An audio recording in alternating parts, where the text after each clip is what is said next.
Tales from the Break Room is a podcast about the scariest things people have encountered while at their jobs. If you want your scary work story narrated on the show, send it to us at darkstories.org. And be sure to leave Tales from the Break Room a rating or review on Spotify and Apple Podcasts. Thank you. Hi, welcome to Dead and Roasted. What can I get you? If you're listening on YouTube, it's Father's Day. So a big thank you out there for all those fathers. It's also Compilation Day here at Dead and Roasted, and no, that doesn't mean we're going to compile a bunch of dead people to graft onto that mutant we keep in the basement next to the bags of 100% Arabica coffee beans. Compilation Day is when we find a theme of stories I've shared before and compile them into an extra long episode for you to enjoy. Today that theme is disturbing forest worker confessions, including some terrifying stories from my other podcast, Unexplained Encounters. This compilation will include stories about forest rangers, as well as stories from forest rangers. Sit back, relax, and prepare for a newfound fear for all things outdoors. These are Tales from the Break Room. I have a friend named John, from RJB. On May 19th in 2015, John came home a different man. It was the night that haunts his dreams. I knew him once as a bright, happy, and kind man, but after that night, he was different. John was a forest ranger in Arkansas for 8 years. He was 6'5", never got scared very easily. He was a tough and rather built guy, and on that night, I had pulled into his driveway at around 10:30 p.m. to pay him a surprise visit. I lived in Louisiana at the time. He hadn't made it home from work yet, so I figured he might have had to work later than usual, as he'd said that it happens sometimes. He didn't know I was coming, and I hadn't seen him in 2 years. John pulled up about half an hour after me. He parked beside me and shut off the engine. However, he did not get out. I got out of my little Ford Ranger and walked to the passenger side to open his door. I opened it to see a grown man crying. The smell of alcohol was thick in the air. Obviously, he had been drinking. "John, what's wrong?" I asked him nervously. He continued to cry, so I placed my hand on his shoulder, but he immediately jerked away. "John, it's me, Ryan." I thought he may not have recognized me, because I had grown a full beard in the 2 years we hadn't hung out. "Come on, man, let's go inside," I told him. He clumsily stumbled out of his truck. I wrapped my arm around him, helping him walk. Then I carried him over to his sofa and sat next to him. "John, what the hell happened to you?" He didn't respond at first, but he did stop crying at a point. He was pale and had a look on his face like he had been to war. Shell shock, I think it's called. I repeated myself. He looked at me with tears drying in his cheeks. "God, Ryan." He stumbled over to me with shaking legs and gave me a hug. "Yeah, you have no idea how happy I am to see you," he whimpered. John had been my best friend since grade school. We grew up, always hanging out, mostly wandering around the nearby woods, climbing trees, and as we reached our teens, we'd often go camping together. We had never been scared in the woods. The only strange occurrence was when we found some weird footprints one time, but that's a different story. He let go of me and grabbed a bottle of whiskey from the freezer, pouring us both a glass. "Don't you think you've had enough?" I said as he handed me my glass. John calmed down and ignored me. "Can you at least answer my question? What happened, John? I don't think I've ever seen you like this before." Like I said, he'd always been a happy-go-lucky guy. He spoke. "There's some weird crap going on in those damn woods." "What do you mean?" I asked, worried. Ryan. Ryan, we found a body today, he replied. I was puzzled. I know he had found bodies before, but he'd never been this upset about it. I'm sorry, man. I genuinely was sorry for him. Go ahead, tell me everything. He downed the glass of whiskey in no time and poured more in it. And this was different. This wasn't like the other bodies we'd seen. There was something had been eating him, he said, swirling the glass around before he downed a second. I was still on my first. Good God, John, stop. That's enough, I said, grabbing the bottle and putting it back in the freezer. Fine, he groaned. I asked him what was eating this man's body. I don't know. It was like nothing I'd ever seen, he said. I told him to start at the beginning. He spoke. I was at HQ when we received a missing person call. The woman said she and her husband had been hiking on one of the more remote trails when her husband decided to walk a ways off the trail to take a leak. She waited for 10 minutes for her husband to come back. She yelled for him, but she didn't get a reply.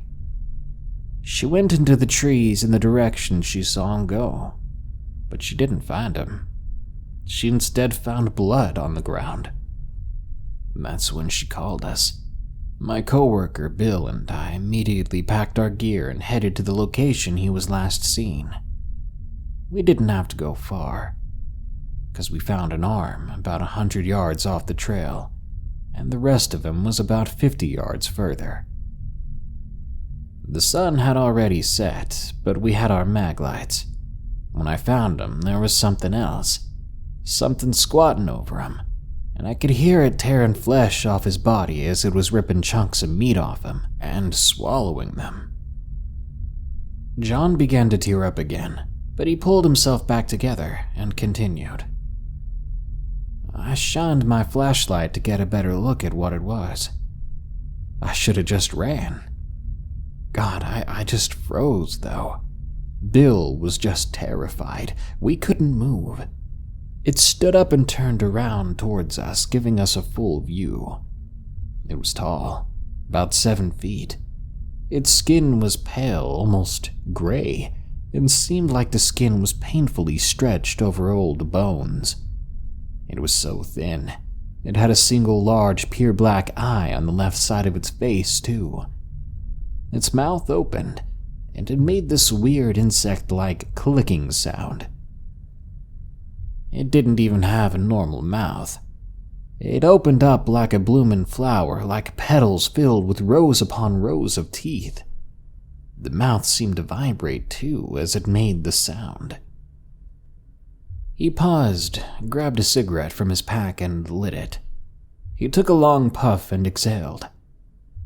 His story sounded insane, but the look of pure fear in his face told me otherwise. From the look of him, he seemed to be telling the truth. Sure, he would sometimes lie to prank me, but those tears, that desperate need to drink, that was all real. Please, go on, I told him, and he did. I pulled out my .45 and took aim. My coworker screamed and ran, so I prayed it'd do some damage, or at least buy us some time. It lunged at me and I fired. It wailed, and I proceeded to empty the clip that I had. However, it still stood there, though it was bleeding bad, but it acted like it was just a scratch. I ran. I'd never been so scared in my life. Jesus Christ, I thought I was gonna die. He took another drag. My lungs, my legs burned. I felt like I was gonna pass out at any second. We made it back to HQ and turned around to see if the thing had followed us, but there was nothing there. We were safe. Or we assumed we were safe. I sat there in disbelief, still holding a mostly full glass of Jack. "Oh God," I replied. That sounds awful, John." "Don't I know it? But it was so vivid, so real," he said, with trembling hands. "Ryan, I'm done working the late shift. The police took a statement and Bill quit on the spot. The police said it was probably a hallucination caused by shock of finding a corpse like that, but I was adamant that what we saw was real. One of the officers pulled me aside and said quietly so no one else would hear, 'If I were you, I'd just forget what you saw. It's better to let us handle it.' Man, they know what's out there, but they won't tell us details. I'm honestly terrified to go back. Screw risking my life for this job. I'm not going out after dark again." John finished telling his experience. "I'm going to bed now, and I think you should do the same." John got up, gave me a bro hug and a thank you, and went to his room. But I didn't sleep much that night. I know this is a long and pretty unbelievable story, but I do believe there's something in the forests of northern Arkansas. Something who, just by the sight of it, has haunted my friend.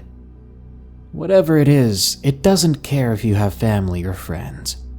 It's something that won't hesitate to rip you apart and devour you bit by bit. Be careful out there. Sometimes you don't know how scary it is out there until it's too late.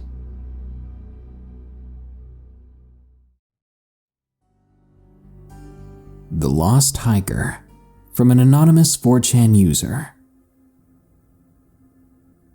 I'm a forest ranger for a large amount of dense wooded forest just north of the US border.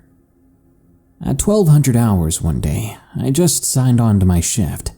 I got a call on the radio for a 1049, which is a missing person in my area. Apparently, they were last seen wearing a sweatshirt, hiking shorts, and a red backpack. They had been missing for 2 days now, but was just now reported. I mount up, fuel up, and head out onto the area he was last known to be. I cruised for about an hour and a half, then decided it would be a good idea to start out on foot, as he wouldn't be on any service roads, otherwise I would have seen him by now, surely. But first I made sure to notify dispatch to send an additional unit. I waited for half an hour until backup arrived. The guy who showed up was a good guy, and I enjoyed working with him. So we headed up onto a trail that's known for people getting lost, a bit of a hotspot if you will, because halfway up it splits and goes further into the woods instead of curving around and heading back toward the service area. People get confused here, often thinking that it will lead back when it doesn't, but usually they make it back or we find them. We hike in for about an hour calling out the person's name, keeping an eye out for clues or signs. I wind around a bend and find the remnants of a campsite. I shout out for my partner to come over, then start shouting for the missing gentleman again. My partner doesn't come though. I go back around the corner and now my partner isn't there. I try the radio. Come in. Officer, are you code 4? I wait a minute for a reply, but there is none. Well, crap, I think. I begin to inspect the campsite. It's fairly recent, within a week, I think. But there are no new footprints or indents in the mud surrounding the fire pit, except what appears to be from animals. I decide to wait for my partner to come back. He may have gotten lost himself. I try the radio again after a while. Officer, come in. Are you code 4? Again, there's no response. I begin to look around the trees, listening for any sounds out of the ordinary. I wait for maybe another 45 minutes for my partner, while walking in a little circle around the campsite, but my partner still doesn't show up. Of course, I'm beginning to get worried. I go back around the bend in the trail, past a little rock outcropping. I head back the way we came in, and I'm looking for any sign of my partner now. As I come up onto the trail, I hear footsteps up ahead of me, boots on a rocky path. I immediately go to my radio and try again. "Officer, are you code 4? But still nothing, so I run up ahead to get a good look at whoever is on the trail. There's a guy with a red backpack. He seems to be walking strangely, no swing to his arms when he goes, kinda like you would do if you were pretending to be a robot. "Excuse me, sir, what's your name?" I'm 20 feet behind him by this point. "Sir." He seems to be ignoring me, still walking weird like that. "Hey!" He finally stops and turns around lightning fast. It kind of startles me. I ask him if he's the person we've been looking for, but instead of replying audibly, he just stares at me. I say it again, asking if he has the same name as the person we're looking for, but he still doesn't speak. He does nod his head though, slowly. I'm relieved. "We've been looking for you. Let's head back to the trailhead." Another 40 minutes go by and he's oddly quiet. We reach the trailhead. Mine and my partner's vehicles are still there. "Now, I'm going to put you in the back of my truck. You're not under arrest. Just relax and catch your breath, okay?" Once he's back there, I go to the radio and I try again, calling for the other officer. But this time, a reply crackles to life through the speaker. "This is Officer such and such. Yeah, I'm fine. Found the missing person. But he's got a broken leg after falling off a small cliff. I've patched him up. We're on our way back to the trailhead. Sorry for not responding, I was out of range. Got separated at one of the trail forks." "What?" I remember thinking. I reply, "That can't be right. I've got the missing hiker. He's in the back of my truck right now." There's silence for a couple of minutes before he comes back. "Lock the truck and grab the 12 gauge from my Jeep." "Why?" I ask. "Just do it, and don't let him out of your sight." "All right then." I unlock his Jeep and grab the 12 gauge, inspecting it to see if there's a round in the chamber. I calmly walk over to the truck and peek in through the window. But the man I'd just put in there is gone, and the cage that surrounds the back seat was severely damaged and bent, and the driver's side door is open.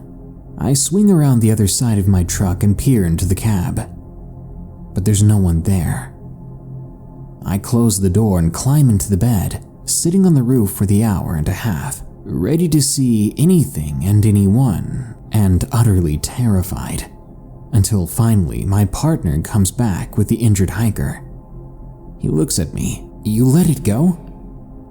"What do you mean by it?" I ask. But he just gives me a passing "I'll tell you later." He never did tell me after we got back to the station, even if I was dying inside to know what he was talking about. I would later talk to that partner as we were both on the same service road again one day and assigned to the same area. I asked him about that odd incident a few months back. I had pulled up next to his Jeep as he was filling out some paperwork. "Hey, how's the shift so far?" A couple of idiot kids decided to get drunk out there, some of them even going at it, if you know what I mean. But nothing too serious, he answers. "So, about that incident we had a month ago. I've been trying to figure it out, and it just keeps confusing me. You never really told me what it was, or why you had me lock my truck and grab a 12 gauge. He clicks his pen frantically all of a sudden, then puts it back in his pocket, closing his citation book. "Well, it's not something that you need to know about. It'd be in your best interest to keep your nose clean of it from now on. You got it?" Come on, dude. Don't scare me with that G-Man secret agent bullcrap. Just explain what you thought it was." He looks at me solemnly from just below the brim of his ball cap. After a long silence, he speaks. It's been here longer than before I took this job. I used to live around these parts, and at night I'd always hear my neighbors' voices calling my name, or the family dog barking when the dog was on my bed. Now I was interested. But dispatch suddenly interrupted us with a report about kids firing pellets at animals. And when we were done with that, there was a call about someone breaking their leg. Then I had to patrol campgrounds and hiking trails. I was just too busy to get any more out of him. So that's all I was able to get. But if I see him again, I'll keep asking. Because otherwise, I'm going to go crazy with curiosity and maybe fear.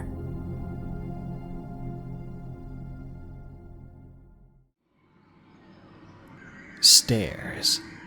Submitted by Megan W. I have an uncle that used to work as a forest ranger in Michigan. He's gone through nights of tigers loose in a campsite without a working flashlight, drunk guys drowning in the rapids, and kids passed away from hypothermia, their bodies found cradled peacefully at the bases of tall pine trees. A lot of strange and creepiness, yes, but he never seemed disturbed when telling these stories. He saw it as just part of the job. He took me and my middle brother on a walk through my grandparents' woods one evening, while the adults made dinner. The other two boys were completely occupied with a video game, and there had only been 2 players in the game, so our uncle decided that he would give us other two some special attention. Especially to me, as being the only girl, I would get excluded from a lot. We walked for maybe 15 minutes before my uncle stopped dead at the swamp area in the woods, a place we often went to hunt for mushrooms in the summer. But right in the middle of this soggy part of the forest, we saw something extremely odd and even more out of place. Particularly, we hadn't seen it there before. You're not going to believe me when I say this, but there was a staircase in the middle of the swamp. It was as if someone had built a house there, and everything but the stairs had been swallowed up by the swamp. At the top of the stairs was a very small landing where a welcome mat or carpet sat, completely clean and untouched from what we could tell. I felt my face twist with confusion and bewilderment, and I looked up at my uncle. But the look on his face struck me like a cold ice pick. My uncle was terrified, shaking like it was the middle of winter. His eyes darted around the tree line, like he was looking for something. Then he grabbed our hands and began to walk twice as fast. I've always been very short and unable to keep up, so I found myself being carried all the way back to the house. When we arrived, we stopped only when we were in direct sight of the house, and he told us not to say anything about it to anyone, especially the boys, and to not go out of sight of the house without him with us. We were very confused, but also extremely scared, as it just sounded insane to us, so it was easy for us to keep our mouths shut. Recently, I went back home to visit, and I convinced my brother to come with me to see the staircase, though it took a lot to convince him to come along. At first, he refused to go without a weapon and our 200-pound mastiff. When we got there, back to the same spot from before, there was nothing, just a clearing, no bits of metal, no carpet, just an empty clearing and a nice big patch of mushrooms. Those mushrooms might have been in our dinner if our mastiff hadn't growled the moment we stepped towards them. Maybe it was just a deer, but we left quickly, and we've never been back since or told anyone what we saw. The unexplainable things I experienced at Yellowstone National Park. From ExParker. I don't want these experiences I'm about to share with you to scare you from visiting your favorite national forests.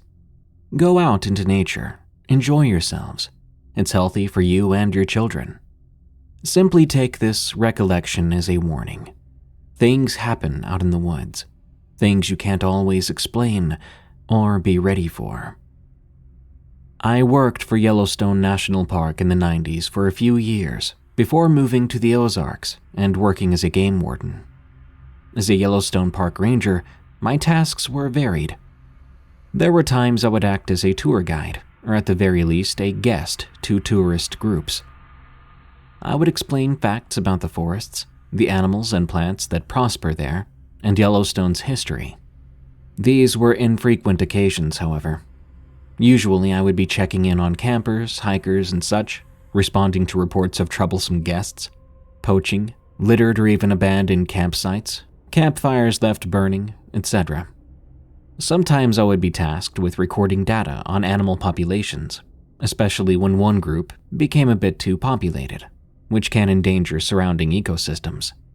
You probably wouldn't think it, but if deer, for example, become too numerous, they can destroy the environment, driving out populations of prey, which can drive out populations of predators. It was rare that I had to take part in search and rescue, but it did happen. People get lost in national forests. Yellowstone is certainly no stranger to missing persons. Usually these folks are found an hour or two after losing their way or stumbling off the path, unable to find their way back. This brings me to my first strange experience. Early one summer, a middle-aged male hiker was reported missing from his group. I was called to take part in the search and rescue operation. On an ATV, I double-checked and triple-checked the path he was last seen at. When that was fruitless, I got off the ATV and began to trek into the woods. Now, inexperienced people who become lost usually behave in similar ways. The force of gravity tends to make people want to walk downward, downhill, and people tend to find and stay for some time in open areas. So I began to walk downhill, keeping an eye out for openings in the trees, groves and such, and especially keeping an ear out for water sources. People are also drawn toward water. Who knew?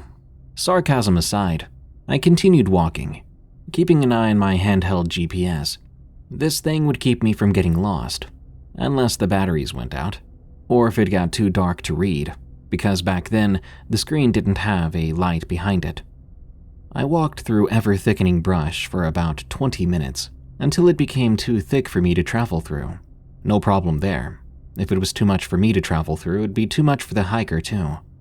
I began to walk alongside the brush. Every so often, I would call out, "Forest Service! Anybody out here?" The sun was beginning to set by then, so I wanted to start making my way back to the path. I would get on the ATV and join back up with the main group of search and rescue. I let them know my plan via walkie-talkie, but when they replied, they told me, "Come back in, Parker. Missing hiker was recovered about 10 minutes ago." Great, I thought. They could have told me when they found him. To be honest, the team was usually good about that kind of information and updates. If anything, this was just a rare miss from them. With a sigh, I began to walk back uphill. But I twisted my ankle at some point and landed myself right in the brush next to me. As I began to pick myself up, untangling my body from the brush, I started to hear footsteps. They were coming from right in front of me. Right away, I thought it was deer, so I didn't call out or anything of the sort. I just continued to pick myself up, knowing that when they heard me rustling about, these deer would just go the other way. However, the footsteps continued to approach me. They were heavy, deliberate, and steady. As these sounds continued, I began to feel a bit worried. When I worked for Yellowstone, the wolf population was extremely low, but it wasn't non-existent. However, they shouldn't be in this area of the park. Nonetheless, I was a little bit anxious. There were few things out there heavy enough to make that kind of footstep. Was it a person? A bear? A moose? All of which would be bad news for me. I called out then. If it was a person, they would respond or come towards me. If it was an animal, they would likely be scared away. "Forest Service? Anyone there?" As I listened, there was not even a break in the footsteps. They continued inching closer to me, heavy and slow, just as before.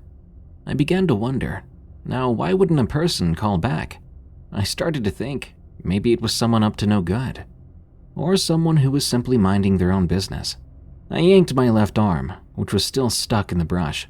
My sleeve was caught on a thick bramble. It was tough to pull it out, as I was trying my best not to rip my uniform. But the closer the footsteps got to me, the more hurried I felt. As they drew nearer, these steps sounded human, or at least bipedal. My back was turned toward the noises now, as I focused my attention on getting my arm out of the bramble. The steps got closer and closer, until I swear they were right behind me. And at that point, I said screw it, and I yanked with all the force I had. A huge rip tore through my sleeve, and the skin underneath was ripped up a bit, causing me to bleed. But I was freed. I turned around instantly after that, ignoring my stinging injury. As I turned, no one was there. It was the most bizarre sensation I felt then, like I was not alone. It felt as if I was staring right into the face of a stranger. And yet, all I saw around me was darkening forest at sundown. Perhaps it was instinctual, but every fiber of my being told me not to move. So I stayed put, staring into the same direction, breathing so quietly that even I couldn't hear it. I swear I must have stayed that way for about 10 minutes straight, until suddenly I heard footsteps right in front of me, walking away. I kid you not, these footsteps sounded inches away from me, as if someone had actually been standing face to face with me the entire time, someone that I couldn't see. Through the fear and panic I felt, I suddenly had the idea to look at the ground. Footsteps would mean disturbing the ground, so I scanned the forest floor, looking for disturbances as this entity walked. But the most I saw, and I swear I saw this, was the small and thin branch of a young tree being moved out of the way by a force that could not be seen by the human eye. I stayed frozen. My mind was so far beyond boggled, I didn't even know what to think or do. What in the world had walked up to me? Why couldn't I see it? And what did it want? Why did my body scream at me not to move? What was going to happen to me if I had? I stayed there until I could no longer hear those footsteps. The moment I could no longer hear them, I ran so fast uphill, ignoring my wound on my arm and my twisted ankle. I came out about 40 yards away from the ATV, so I ran up the trail back to it. I hopped on and floored it down the trail. If my boss had seen how fast I was going, I probably would have gotten written up or fired. Hikers were frequent on these trails. The speed I was going, I could have hurt someone or worse. But at the time, I was so terrified and confused, I didn't even think about it. This was the kind of experience that sticks with you, but you're sort of afraid to talk about it for a while. I remember I tested the waters with my coworkers. On lunch breaks or after hours, I would often ask them vague-ish questions about things they've seen in the forest. Like, what's the weirdest experience you've ever had out in Yellowstone? Or, have you ever heard strange footsteps out there? But for the rest of my time working there, I never did tell the story like I am here to my coworkers. Now on to the second experience. During spring one year, we were under a very high fire danger warning. Everybody was alert about possible fire hazards. The last thing we'd want was a ravaging forest fire burning through Yellowstone. I remember getting a call one day. There was a report of smoke coming from an area where campfires were prohibited. I immediately began to make my way to the campsite. At Yellowstone National Park, at least back when I worked there, campfires were only allowed in designated camping grounds and only within the fire rings that are installed there. And you can't walk away from a campfire. It must be attended at all times. I've had to talk with campers a lot about this. People really enjoyed making campfires when and where they weren't supposed to.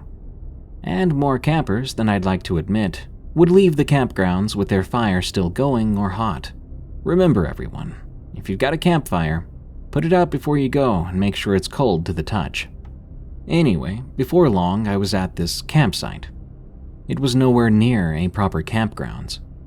It was a makeshift campsite, apparently from someone who thought they were going to rough it out in the woods. Or it could have been someone who was homeless, a drifter or some such. Both of these were not uncommon. The campsite was made up of a tattered tarp, which was tied using string to a couple of tree branches, creating a rough shelter. Next to it was an old pair of shoes. One of the shoes had a hole at the toe. Definitely not the type of shoe you'd want to walk around with out here in the woods. 5 soaking wet black socks were hung over another tree branch nearby. And around the perimeter, I saw footprints, shoeless, sockless footprints. They led out and away from the campsite. This was bizarre. You really don't want to be walking around Yellowstone without shoes or boots. But the footprints appeared to lead away, and I did not see any footprints coming back towards the campsite. Not barefoot ones, anyway.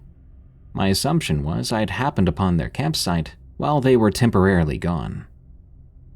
Using a water bottle, I threw some water on the still burning embers of the campfire, and using a stick, I stirred it about, mixing dirt and ash and water together. I gave it a poke, and it was cold. Then I leaned next to a nearby tree, waiting for my host to come back. He was going to get a verbal warning, and if he wasn't cooperative, he would be fined. After a few minutes passed by, no one came back to the campsite, so I began to walk around, seeing if I could see or hear someone nearby. But I couldn't. I had no idea where they'd gone. I figured they wouldn't have gone far without shoes or socks. As I circled back to the makeshift campsite, I hit my head on something. I looked up. It was a weird wooden ornament tied to a low-hanging tree branch. In fact, as I looked around, there were more of the same kind of ornament hanging around, all tied to tree branches. These ornaments were made of wood, woven together into a spherical form, and through the many small gaps in the wood, I could see that there was something inside. When I shook it, there was definitely something in it. I reached for a different one nearby without pulling it off the tree. I shook it too. And again, something rattled inside. Curious, I began to pry back the woven ornament until I could see what was inside. A strange smell hit me as I did, a smell like gangrene and rot. Now, it took me some time to understand what I was looking at inside this little ornament. There was just one object. It was small and about the size of my thumb. It was sort of gray and brown, with fibrous little dark brown pieces at the end. It was rounded at the other end. Then I realized it was a toenail completely ripped off the big toe and placed inside this ornament. I dropped it then, bile rising in my throat as I wanted to gag. I looked around at all these different ornaments. I remember thinking, no freaking way. Did each one really contain a ripped off and decaying toenail? What kind of person would do this? And why were they decorating the trees around here? Right away, I got on my walkie-talkie and reported it. I went back to the trail, waiting for one of the other park rangers who said they would show up. They were supposed to be bringing a camera. Unfortunately, it took them about an hour to get there. By the time they arrived and we went back to the makeshift campsite, everything was in place, except, of course, for the toenail ornaments. As I looked at the forest floor, there was now at least 100 bare footprints that matched the ones before, now circling the campsite.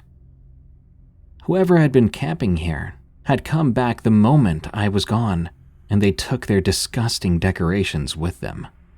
What really creeped me out was the timing, because if they came back just as I left, that means they'd probably been watching me the entire time I was in their camp, and I hadn't seen nor heard them. This was yet another experience I didn't share with my coworkers.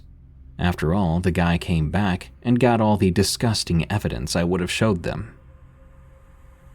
Now for my final unexplainable encounter out in Yellowstone. This one was really worrisome for me, because it actually directly affected me. The previous two experiences I shared with you were really just me seeing and hearing some weird crap. But this time around, something happened to me. On this occasion, I had the week off, and I spent part of it as a hiker at Yellowstone. Being employed there, I pretty much knew the place like the back of my hand. I wanted to enjoy my favorite spots, the most beautiful views, and the quietest paths. One morning, I was hiking along a mountain trail at 9 a.m.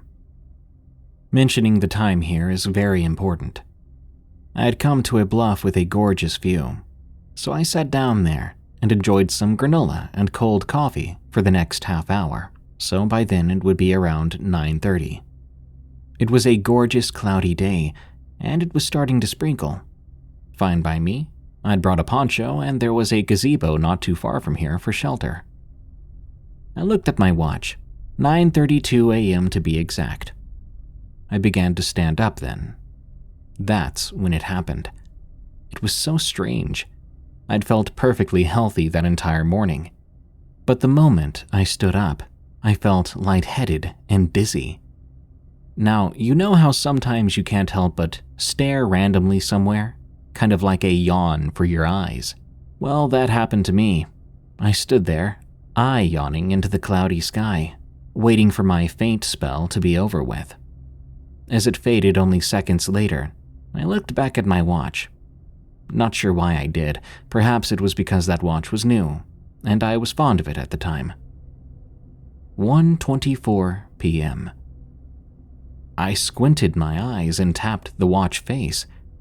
I looked at the sky again, struggling to see where the sun was beyond them. Nearly 4 hours had passed in the time it took me to stand up. I took off the watch then, tapping the back where the battery would be. I flipped it back around, making sure I couldn't see any water inside from the light rain. Quickly and nervously, I walked back down the trail. It was a longer walk than simply going ahead towards the gazebo, but I wanted to go back to my car. About an hour later, I had made it back. I threw my backpack inside and got in the driver's seat. I turned it on and looked right at the radio. 2:26 p.m. There was no way both my watch and my radio were wrong at the exact same time. I remember looking at both of them when I started my hike from this exact same spot earlier in the day. I then drove to the nearest ranger station, where two of my colleagues were. Lo and behold, after asking them the time, my car and watch turned out to be correct. Somehow, I had lost 4 hours of my life on that bluff without any explanation. As I stood leaning over the desk at the station, one of my coworkers, Tyler, asked if I was okay. I felt confident this time around to explain what happened. I think I was just so confused I needed to confide in someone. Tyler nodded as I recounted my tale. Then oddly enough, he replied, "Yep, I've heard of that before." "What do you mean?" I asked. "I've heard of this happening in Yellowstone twice before you started here. Hikers feeling dizzy, then suddenly they lose 4 hours. And it's always 4 hours, apparently. No idea why." "Do you have any earthly idea what's causing it?" "Not really. I always hoped it was just people fainting and waking up without being aware of it. That being said, are you sure you didn't pass out for 4 hours up on the bluff?" "Absolutely not. I was standing up. I'd have a concussion now after hitting my head on the rocks under me." Weird. Well, I'll let you know if I hear of a similar story from one of the guests. And that was that. Very strange, very creepy. Where did the time go? I know I didn't faint. I never woke up at any point. I never felt bruising or pain on the back of my head or my back. And I didn't have dirt or pebbles on me, save for my legs and rear, which would have indicated that I had fallen on the ground. Those are my weird memories from Yellowstone. Again, nature is a beautiful thing, but be careful, because when the unexplained happens to you, it comes without warning. S.A.R. Training Encounter. From Anonymous. I've been a search and rescue officer for over 30 years. Now I'm retired, living with my family in upstate New York. The story I'm going to tell you happened to me and my team during a training exercise in a deep forest in Pennsylvania. It was 1991, the year I officially became an S.A.R. officer. I was at the top of my class, passing all the exams for the S.A.R. protocols. My first mission was to go with my team to a dense forest in Pennsylvania for S.A.R. training. It was a 2-day survival training exercise.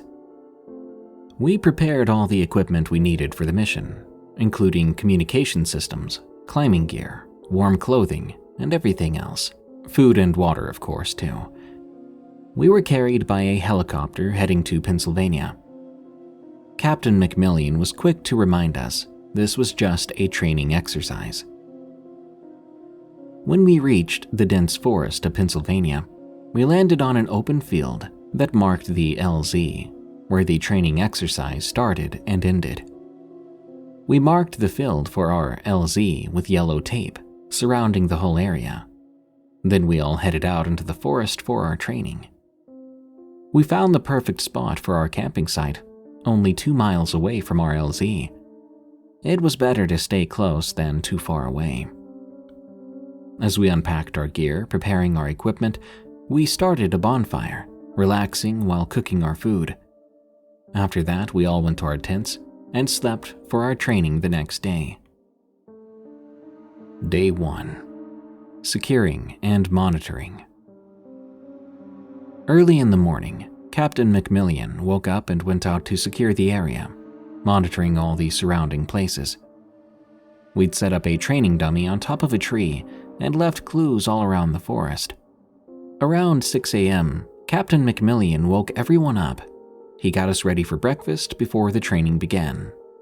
He explained that the first training exercise was to find a missing person in the forest, whom he had hidden earlier. Our captain divided us into 2 groups. The rules were simple. The team that found the missing person first would get a free ride and have the rest of the day off, while the team that didn't find the missing person would be punished. We would have until 6 p.m., with an estimated search time of 10 hours after the person was reported missing. Training began at 8 a.m. Around 4 p.m., both my team and the other team came back to the base camp, managing to find the missing person. We came back laughing and happy. Captain McMillian was intrigued and excited to hear how we'd managed to find the missing person working together.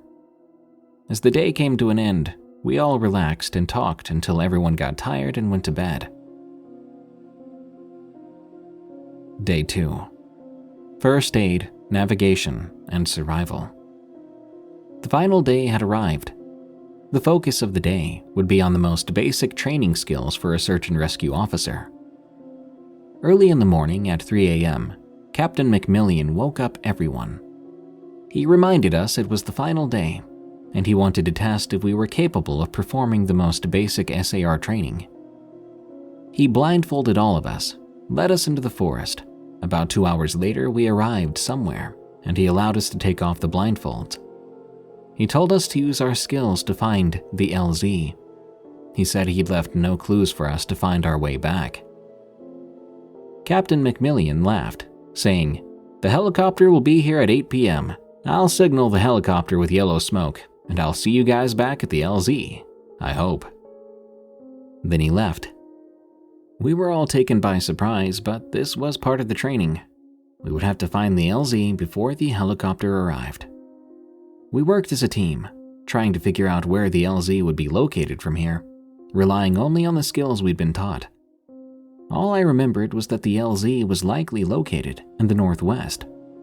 After that, we all headed the same way Captain McMillian went. It had been 3 hours and we hadn't found the LZ. but we hadn't given up hope yet. As we traveled, we came across a small rocky slope cliff. The compass showed that we were headed northwest, and we had to climb this cliff, which was weird, because when Captain McMillian blindfolded us, we hadn't climbed or descended from a cliff at all. However, we continued on, climbing the cliff, until a rope snapped. This caused one of my teammates to fall, breaking his foot. We hurried to him, offering first aid to stop the bleeding. We had to carefully put his foot back into place.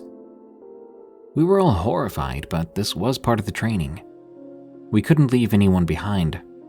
We worked together, using a stretcher to carry our injured teammate. It took us much longer to get over the cliff due to the teammate's injury, but we managed it. It was 6 p.m. We had 2 hours left before the helicopter arrived at the LZ. We walked through the forest, securing and monitoring all the surrounding areas. One of my teammates noticed something in the distance. He told everyone to stop, and as he pointed, we all looked in the direction he indicated. We didn't know what it was, but what it looked like to me was something standing on 2 feet with deer-like horns on top of its head. That thing was massive. From the distance, we could just barely make out its eyes, and what we saw scared the heck out of us. Its eyes were red, and it was looking back at us. We bolted, carrying our injured teammate. After running away, we couldn't help but feel like we were being followed. We picked up our pace, eventually hearing the helicopter pass us overhead, and we knew we were close to the LZ. We saw yellow smoke in the air, and we knew that Captain McMillian was nearby. When we arrived, he was waiting there for us, helicopter descending to the LZ. As we boarded and descended, I looked down to see if that thing was in fact following us, and I kid you not, I saw a similar figure emerge from the forest, standing in the field and looking at us with its shiny red eyes as we flew away. When we made it back to S.A.R. headquarters, we explained to Captain McMillian what had happened since he left. However, we left out what we saw, that thing that possibly chased us through the forest that day. We don't even know what it was. All we really know is that there's something bizarre and creepy in the forests of Pennsylvania.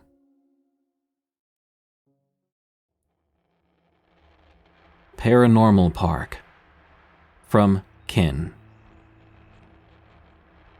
I worked at a state park to support myself while I was attending college, due to its flexible schedule and the fact that the lodge front desk stayed open 24 hours a day.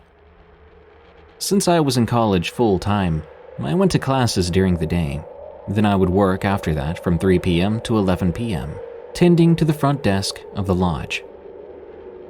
Now, there was a quirk with this job. There was a local legend surrounding the mountain it was on. Supposedly, a certain bluff had a small ghost woman who haunted it. I'd heard variations of this story my entire life. In fact, on my first day, I was told that the lodge itself was also haunted, and the ghost there was named Mr. Mathers.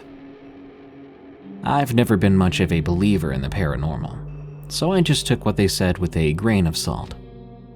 I never experienced anything creepy myself for the first few months, but I did hear numerous stories, and I would eventually see some weird stuff, which the park rangers had caught on game cameras throughout the summer.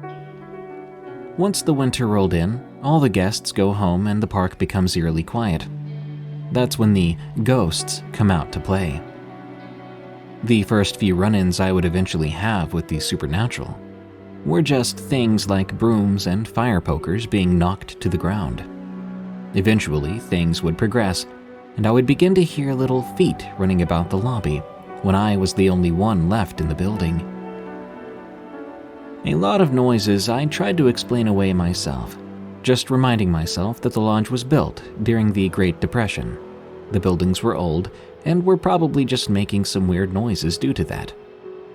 Although I didn't let the things falling and footsteps scare me too bad, there was one particular incident that chilled me right to the core. That day was a weird one to begin with. It was mid-January, and we had been dealing with severe thunderstorms and power outages my whole shift, so the entire staff, including me, were frustrated, completely exhausted. The storms died down around 9:30 or 10, so right before my shift was about to be over, the lodge restaurant staff were finally able to close the kitchen down, and campers were able to safely go back to their sites. I was counting one of my cash drawers when an intoxicated, bewildered man came up to the front desk. He explained to me that he had just witnessed a man walk through the wall of the hallway in the lodge. I asked a few questions to make sure there were no other possible explanations, but he was certain he had just watched a man walk right through the wall into the locked meeting room. Of course, I was a bit taken aback, because that room is never used and I didn't even have a key to access it. Now, I have been told that people have seen this before. That room used to be Mr. Mather's old office. I wanted to calm the situation, so I told this man that sometimes it's just a trick of the light, and it makes it look like people walk through walls, when really they just turn the corner of the hallway. My answers seemed to appease him, so he turned to go back to his room. As he walked away, a family came in frantically saying that they had just witnessed a little girl standing at the end of their bed. Back-to-back paranormal sightings. They had a little girl with them, so I asked if they were certain it wasn't their daughter. Maybe she got up to go to the bathroom, and they just happened to see her. They both firmly told me that she was in between them when they saw this other girl. They insisted that I call a ranger to make sure that their cabin had not been broken into. I went ahead and called a ranger, and as I was waiting for him, the kitchen staff were done closing everything down, and they were heading home. I told them goodbye and wished them a safe trip. Before long, the ranger arrived, and he took the frantic couple to their cabin to do a walkthrough. Finally, I had some peace and quiet. I was counting the cash register when I heard a door to the restaurant office close. Now, I was a little confused because, as I said, I just saw the restaurant staff close down and leave. I didn't go investigate because I had tons of cash I had to keep an eye on, and after these last two sightings, I was honestly scared of what I might run into. I heard the door close again, then I heard the restaurant manager say, "Hey, Kenn Dog," which was my nickname that was exclusive to my coworkers. We carried on a conversation for a few minutes, then it was quiet again.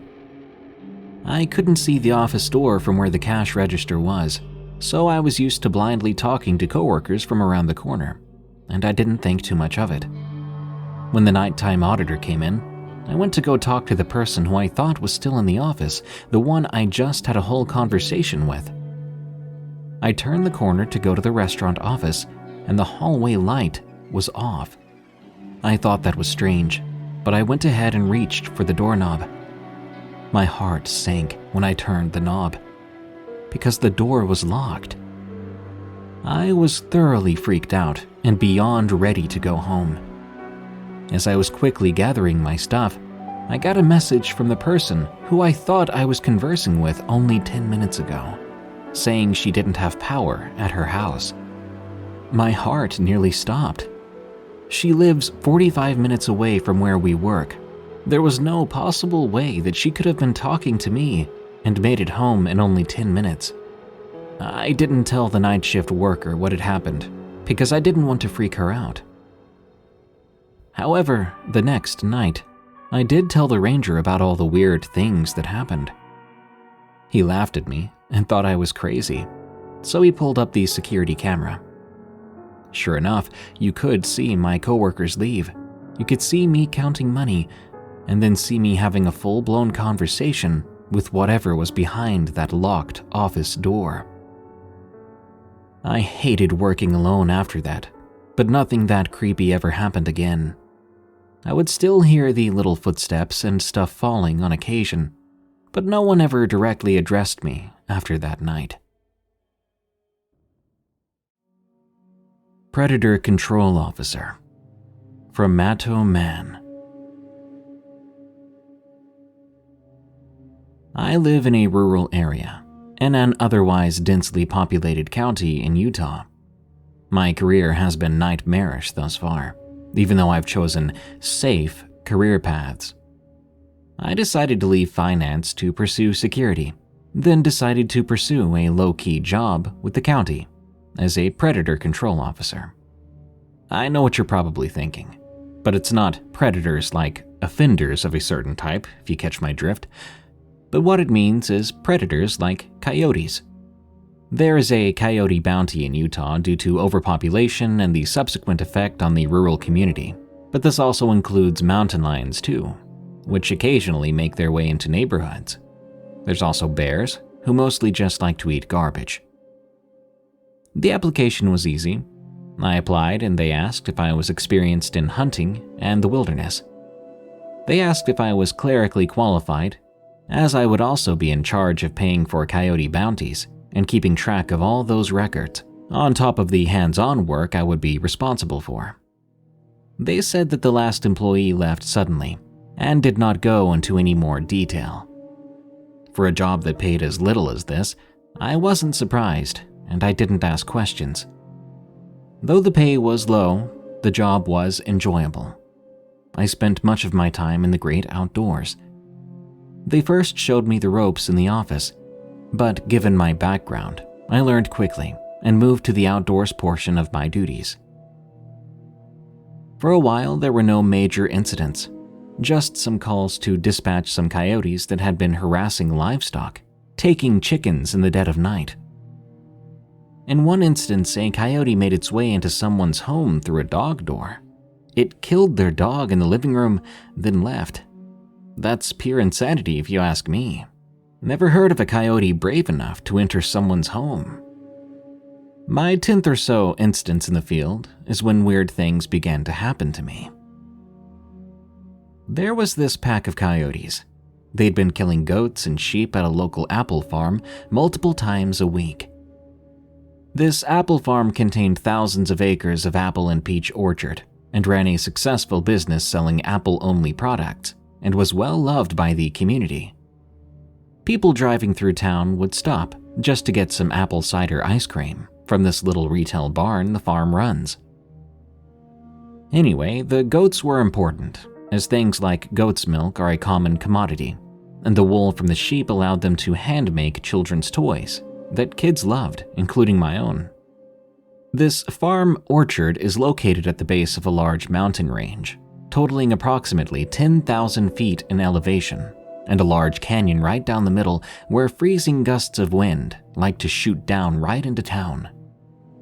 I knew the coyotes were most active about 1 to 2 hours or so before the sun came up. I drove my truck through the apple orchard, and I got stuck in the snow.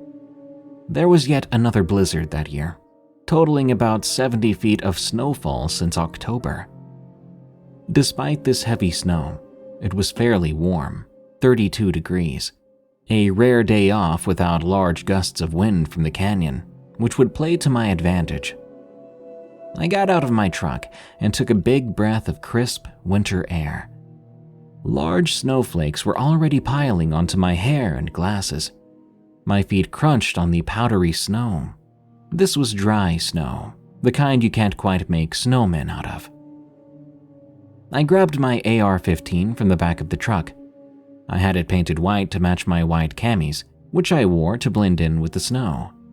Now, coyotes are extremely clever and can quite easily detect you, so even small details, like a camouflaged gun, are necessary. My feet crunched all the way to the edge of the orchard, which overlooked a large field. I'd already measured the distance, 500 yards to the edge before the next outcropping of trees, about 300 yards to the livestock pen, where the goats and sheep were on the right side of the field, and about 400 yards to another portion of the orchard on the left side of that field. I'd spent some time training at those ranges, and I was confident the rifle would perform well at those ranges, with my chosen bullet weight. My assumption was the coyotes traveled from the canyon down into the orchard on the left and crossed the field to get to the livestock. I hunkered down behind a log, now completely covered in snow, and I began to wait. The snowfall piled on my back and legs, making me invisible before long. I waited about 45 minutes in that spot before I finally saw movement. I flipped the illumination on my 8-power optic. It was specially formulated for predator hunting, and I had it dialed in perfectly at a 500-yard range and anywhere closer. I aimed down the optic and saw I wasn't looking at coyotes, but a herd of deer, all antlerless, grazing. Obviously, they had just swiped some rotting apples left over from the fall. Suddenly, I saw one of them perk up, ears swiveling to and fro. Then it snorted. All at once, they all ran back into the orchard where they came from. I immediately thought, okay, here come the coyotes. But nothing came sauntering into the field. I sat quietly. That's when I smelled it, the smell of sewage and body odor, or maybe a skunk. Either way, it was an unbearable stench. The fact I could smell anything with my frozen nose in that dry air was remarkable. I heard the goats begin to vocalize, obviously distressed. Then I saw it. I had to look more than once and try to blink the imagination out of my eyes. Through my optic, I saw a large man leaving the livestock pen, carrying a dead goat over his shoulder. It was a full moon, and the snow wasn't affecting my vision. I saw that man, muscular, hairy, and nude, with matted hair where the goat's blood had been pouring out all over his back. I had been nice and warm up until that moment, but it was then that my blood ran cold. I waited until he crossed the field and entered the orchard on the left. I stood up and walked quickly but quietly back to my truck. I kept the A.R. in my lap as I started it. Then I remembered I got stuck on my approach. I turned on my light bar and floodlights, waiting until sunrise before I would finally get out and attempt to get myself unstuck.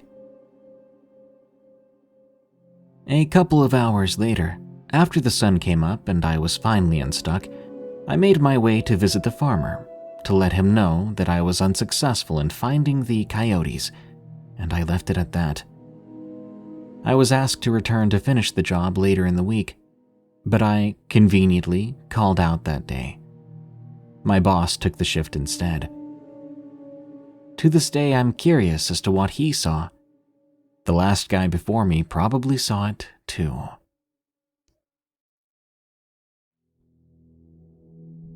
Bizarre creature on the way to work. From Anonymous Ranger. This all started back in the 90s. I was a park ranger in the northern part of the US. For my sake and the families involved, I won't say which state it was, but suffice to say it was around the northern border of America. I was on my way back to work after an amazing honeymoon with my husband, and while he had known about my career choice, he never liked me being off alone in nature. He was afraid for me because I was and always will be a short woman. I'm pretty thin overall, maybe 100 pounds soaking wet, but that's not the point of this story. My husband wanted me to stay at home and have a baby, but that just wasn't for me. Instead, I demanded I get to go back to spending days, sometimes weeks or months at a time amongst the trees and nature. Sadly, I never got to work my favorite job again. Not really, anyway. It was a pretty far drive away since I moved into my husband's home across the entire state, but it was worth it. Snow on treetops as far as the eyes can see, it's never not beautiful. The long drives in nature were always my favorite, though now I don't think I can stomach one anymore. It was winter then. I'd signed on to the fire watch to make sure that despite all the snow, no dumb kids or irresponsible people left fires going long into the night. And while that is what my job description for that time was, I was really there to make sure hikers didn't get lost and to keep a lookout for our wildlife with how horrible the winter had been up to this point. I'd driven in with my '92 Ford to the ranger station, and from there, after many well wishes and gossip with the girls, I was on my way to my favorite fire watch tower for the winter. If my memory serves me well, it should have been a 3-hour drive to the best location to park to head to the tower. The road continually got rougher, and eventually I couldn't go much farther. Though not the parking area I wanted to park at, I figured once it let up a bit, I'd be able to drive in to my preferred spot. I took out my map and circled on it where I'd parked and looked at the trek ahead of me. It was far. I'd hiked much farther before, though, so I wasn't too worried about it. Hiking in the snow was something I really used to love. The crunching underfoot, the blanket of white with occasional animal tracks. It felt as if I was in a storybook, or even a fairy tale. This right here was the reason I needed to come back to this job. While I did and still do love my husband, my one true love would always be nature. The day went by in a flash for me. Walking through the snow, taking breaks when I grew tired, drawing in my notebooks and taking pictures with my camera to show everyone when I finally got back. It was just one of those days where you blink and suddenly it's gone, and the sun's about to set. From what I could see on my map, I was just about to the tower, but I wasn't sure if I could camp for the night or not. The idea of getting into the warm tower and getting to talk to the ranger who had been there before sounded lovely. Hot chocolate, a warm, well, warmer than camping, bed, but at the same time the forest I loved and cherished was vanishing quickly into a whirlwind of white and black. It would have been too easy to miss the tower completely. I made an educated choice and began to unpack my bags, setting up camp so I wouldn't end up lost in the snowy wilderness. I began to set up my tent and pack the snow. I put some of the firewood I'd brought into a pile and started a nice campfire. I took all the proper steps to camp out in the snow, something I'm honestly quite fond of. I remember looking up at the tower in the distance, still a good ways away from me before the sun fully set, thinking how lucky they were to be in an actual shelter. I cooked my dinner that night, some sort of meat if I remember correctly. I mean, I distinctly remember it smelling like meat, but I could be wrong. So I ate my dinner, put out the fire, and went to bed for the night. My tent and sleeping bag were as warm as they could be, and I was enjoying camping again after the months of being away from it all. The sound of the wind against the tent started to lull me to sleep, and quickly I began to have a dream. I don't remember what it was about. I remember waking to a god-awful howl. I awoke with a jolt. I scrambled up and out of my tent, flashlight in hand. I shone it into the snowy landscape, searching for the source of that noise. "Hello?" I yelled out into the night. I remember thinking someone might be hurt. It's okay. I'm a park ranger. Do you need help? Where are you?" I shouted again. The cold air irritated my throat after every question. Looking around again, I couldn't find anything. I tried to remember which direction it came from, but I couldn't. It was also my job to help people in these situations. It was the entire reason I was stationed out here for the rest of winter. I went back into my tent, grabbing my gear and rolling up my sleeping bag in record time in case I got lost. I left my tent there, not enough time to take it down. I want to say it took me about 10 minutes to get fully ready and work up the nerve to head out in a direction. If I'm being honest now, my starting direction was random, but at the time I had convinced myself the scream had come from that direction. I marched into the snow, flashlights dancing across the trees. Another scream came about 5 minutes later, if I'm thinking back correctly. At least it felt like 5 minutes. Not much time had passed, that was for sure. I was closer to it this time. It sounded feminine from what I could make out. "Ma'am? Are you okay? What's wrong?" I screamed into the night again, but nothing but hibernating trees could be seen. "Hello? You there?" I took a moment and covered my mouth back up for a bit. I warmed my face with my breath until it felt a bit warmer. But during that time, I heard another shriek. This one sounded like a word. Like, help. But I could have just been trying to make sense of it. It came from a bit more to the right than the last one. I finished heating my throat up a bit, then yelled again. "Stay where you are. I'll come to you." I raced off again then, into the night, my feet crunching through the snow quickly. And as quickly as I'd set out, I stopped. I saw tracks in the snow. Looking around, there was blood too, as well as boot prints. I followed the boot tracks for a while, but the trail abruptly ended near a larger pool of blood. This person had seemingly vanished. I swung around wildly, and while I wanted to call out to find them, something in me, something deep in my survival instincts, kept me silent. It was like the person had been lifted up from the spot and disappeared into nothingness. I took a deep breath and tried to think what I should do. A scream echoed out into the night again, closer than before. I panicked and I ran. This time I didn't need to convince myself a random direction was correct. Instead, I just fled into the night. Trees flew by in a blur as I weaved in and out of them, trying to put them between myself and whatever had made that horrible noise. I ran until my lungs burned and felt frozen from the cold. I spun around and shone my flashlight to look for whatever or whoever it was. Another shriek echoed through the forest as I glanced around. It was close. I tried to figure out how it had followed me so easily, but then I remembered I was shining a blindingly bright light all around the forest. I jammed my thumb against the button. Instantly, I was submerged in darkness. The wind howled as I heard crunching in the snow. Slowly I stepped, making sure to move as silently as possible. I made my way to the closest tree, or at least where I had memorized it to be, and I hunkered down next to it, covering myself in the snow. There I waited as I heard crunching coming up to where I'd been standing a few seconds before, followed by another deafening shriek. This one felt more angry than the others. I shivered from the cold and shook from anxiety. I held my breath, waiting for this thing to spot me, for this creature or person I couldn't even see to see me in the absolute darkness. I waited, every second feeling like hours. The crunching grew closer. The air started to smell horrid and foul, like a septic tank.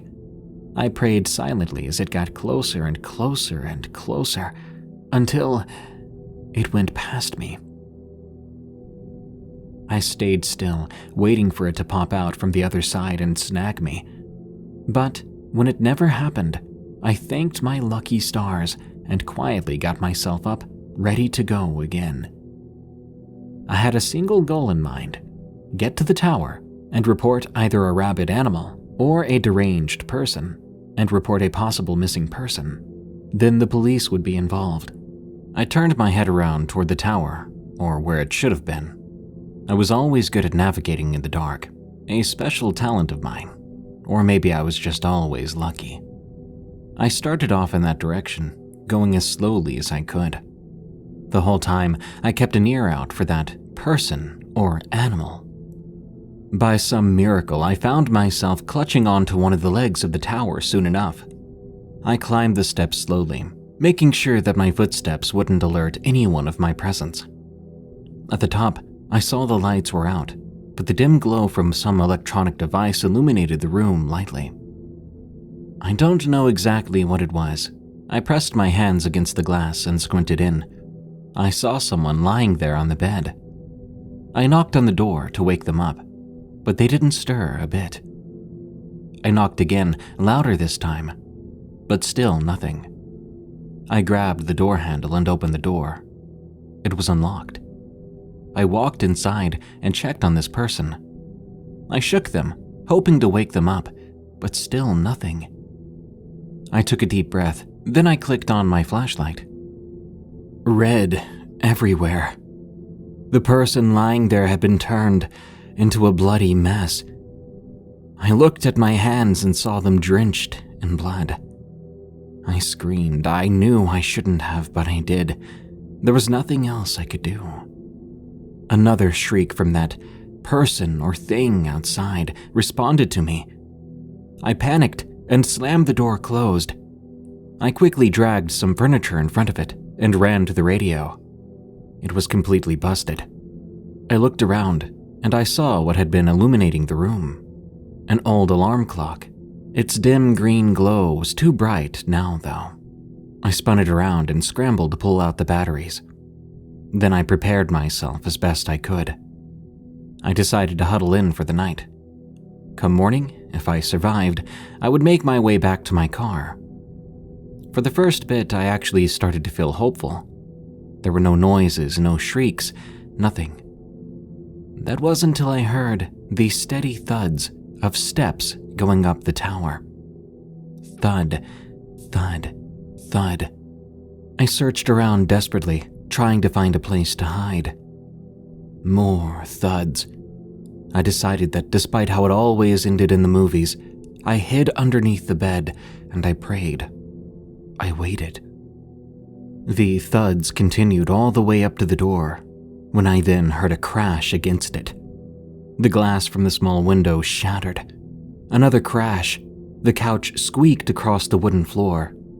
A third crash, and the couch was flung across the room. The door slammed against the wall, followed by the creaks of steps.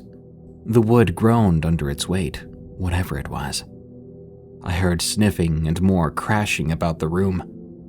I held my breath. Then came a crunching, ripping noise from above me. A liquid dripped onto the floor in pitters and patters. I waited until eventually it sounded like the thing left, but I didn't dare crawl out from under that bed. I rolled onto my side and began to cry. My eyes hurt from the tears. I cried until I couldn't anymore, wiping away all the water from my face and drying it with my clothes. At some point, I passed out, and I wouldn't wake up until morning. When I pried myself out from under the bed that morning, I had to do everything in my power not to throw up from the smell and sight. I staggered and hobbled down the steps and into the woods, and after a quick glance, I began to run. I don't think I stopped once. It was a long run, longer than any I'd done before or since. But I found my way back to my vehicle and climbed inside, flooring it back to the station. My report was filed, making sure not to mention that what I assumed it wasn't human nor a normal animal. I simply stated that I did not see who or what it was. Eventually, I was interrogated about the story. The questions are what truly makes me think it wasn't human. I was asked never to speak of it, but after hearing the stories of other former park rangers, I have no reason not to share. And while I do still love how well America takes care of its own nature at times, I fear now more than ever the reason for that is to hide things like what I encountered that night. When I told my husband, he was shocked. All he could do was hold me. However, I don't think he really believed me when I said it was a monster, especially because I never saw it directly. But from all the accounts I've heard online, I do truly believe with all my heart that I may have encountered a Wendigo, and I also truly believe that it's still out there.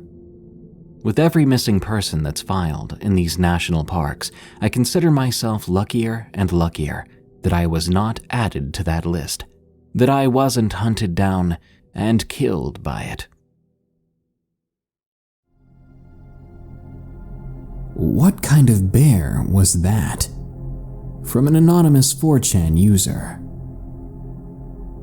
So I was hiking the Pacific Coast Trail this last week, heading south towards Crater Lake near Lake Maidu.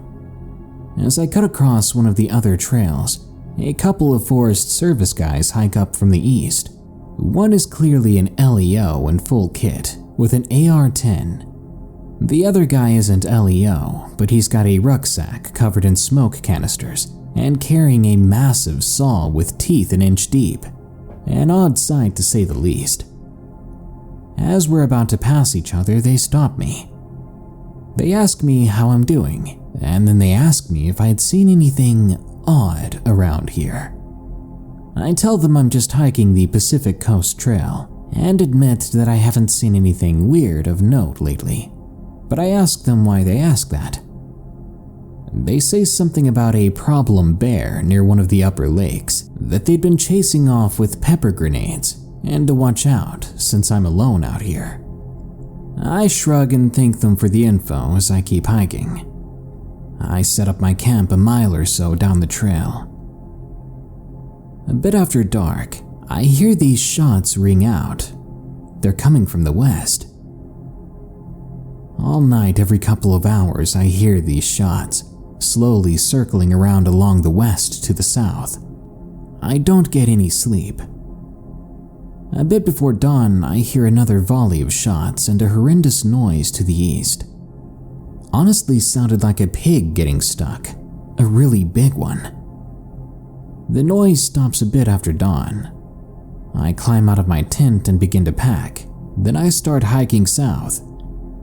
I can smell this disgusting smelling smoke, like half-rotted meat and copper blowing in from the south. The two Forest Service guys wander up from the east. The LEO's pack is significantly lighter than before. The guy with the saw has one smoke grenade left, and the saw is now covered with black liquid. I ask what the heck was going on all night, but the guy with the saw just gives me this smug grin, then says, "A bear." The LEO nods in affirmation and adds, "It was just a bear. Don't worry about it, we took care of it." They're giving me no F's about the smell or the black crap on the saw that looked like it was smoldering. They asked me if I needed anything and then wished me luck on the rest of my hike. I couldn't get any good sleep for the rest of the trip though. What on earth were they hunting out there, and why couldn't they be honest about it? It was very odd.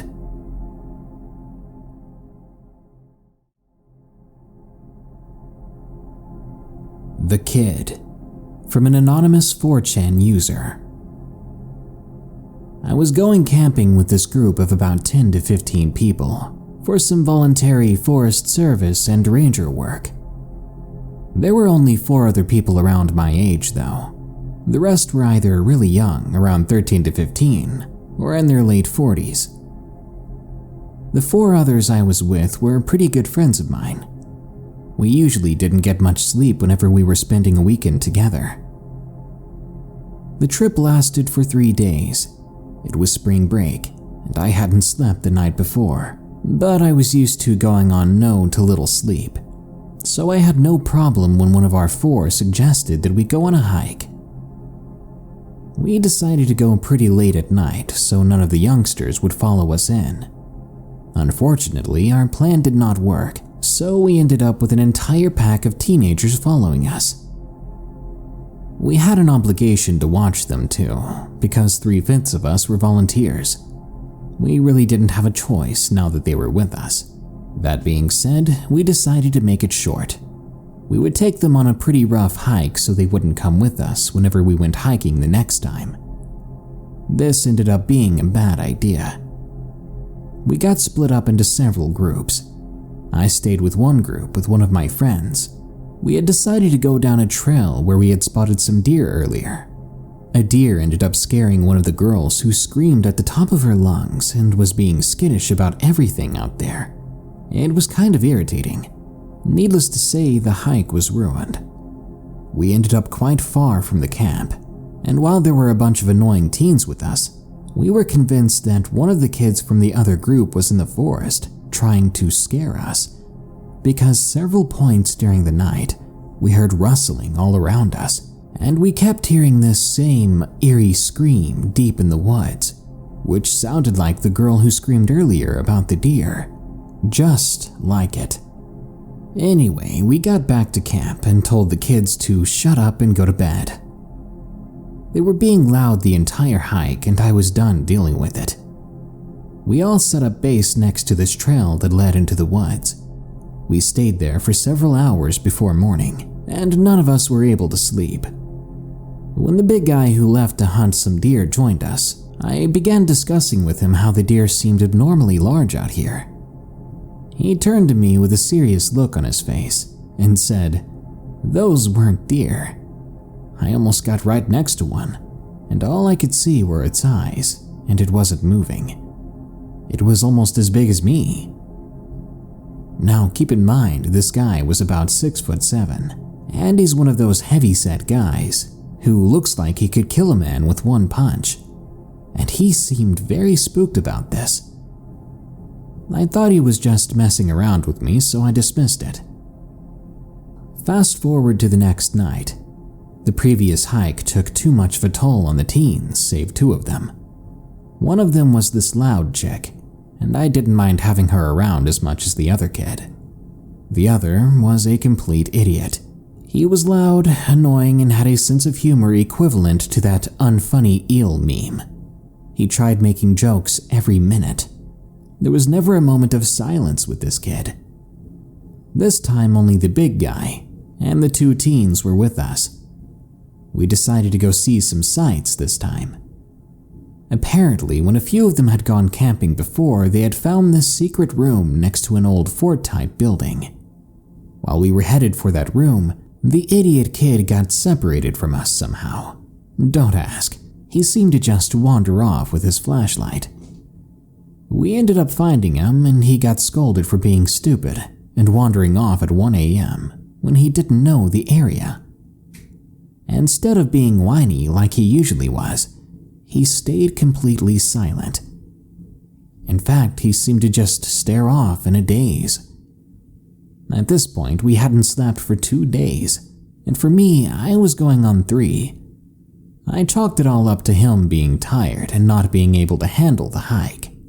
Later on, I would find out that the kid had slept the night before, because I saw him go into his tent and crash with most of the teenagers. The other girl hadn't, however, so we go back to the fort and head up to the top room, and the chick decided to have a nap there.